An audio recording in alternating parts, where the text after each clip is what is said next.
Imagine a king who, by the age of 30, had created one of the largest empires in the ancient world. A leader who was never defeated in battle. This isn't a fantasy novel. This is the true story of Alexander the Great. How did one man achieve so much, so fast? Let's dive in. Our story begins in Macedonia, a kingdom in northern Greece. In 356 BC, a prince named Alexander was born. His father was King Philip II, a brilliant military commander who had already united most of Greece. But Alexander wasn't just any prince. He had a legendary teacher, the great philosopher Aristotle. For 3 years, Aristotle taught Alexander everything from medicine and philosophy to logic and ethics. This education shaped his mind, teaching him not just how to fight, but how to think, to reason, and to lead. At just 20 years old, tragedy struck. His father, King Philip, was assassinated. Suddenly, the young Alexander was thrust onto the throne. Many thought the kingdom would crumble. Neighboring territories rebelled, thinking a young boy couldn't possibly hold the empire together. They were wrong. Alexander moved with lightning speed, crushing the rebellions and securing his rule.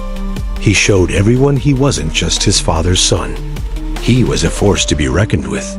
With Greece firmly under his control, Alexander turned his eyes to the east, toward the colossal Persian Empire. This was the superpower of the day, stretching from Egypt to India. It was a David versus Goliath situation. The Persian army vastly outnumbered his Macedonian forces. But Alexander had a secret weapon: strategy. His first major clash with the Persians was at the Battle of the Granicus River.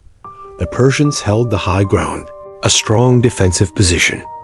Any other general might have hesitated. Alexander charged. He led his elite cavalry straight across the river and up the muddy banks, shattering the Persian lines. It was a risky, audacious move, and it worked. This victory opened up all of modern-day Turkey to his army. But his greatest tactical masterpiece was yet to come. At the Battle of Gaugamela, Alexander faced the Persian king Darius III himself, with an army that some historians say numbered over 200,000 men. After conquering Persia, Alexander didn't stop. He marched his army further than any European had before. He went through what is now Afghanistan and into India. In India, he faced a new kind of enemy: war elephants at the Battle of the Hydaspes. Even then, his tactical genius shone through, and he secured another victory. His soldiers, however, were exhausted. They had marched thousands of miles and had been away from home for years. They finally convinced him to turn back. Alexander's vision wasn't just about conquest. He wanted to blend cultures. He encouraged his soldiers to marry local women and founded over 20 cities, many named Alexandria, including the famous one in Egypt. He wanted to create a new Hellenistic culture, a mix of Greek and Eastern traditions. This cultural fusion would influence the world for centuries to come. Tragically, Alexander's journey ended as quickly as it began.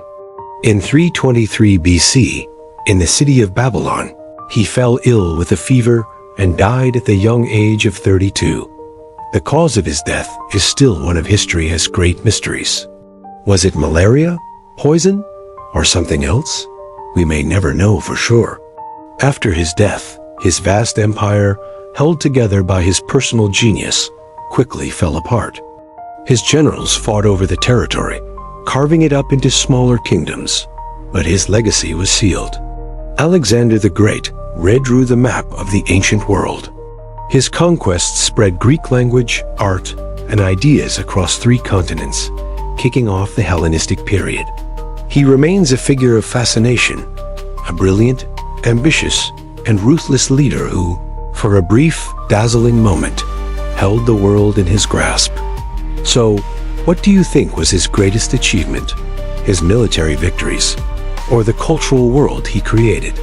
Let me know in the comments below. Thanks for watching, and if you enjoyed this journey into the past, make sure to like and subscribe for more history stories. See you next time.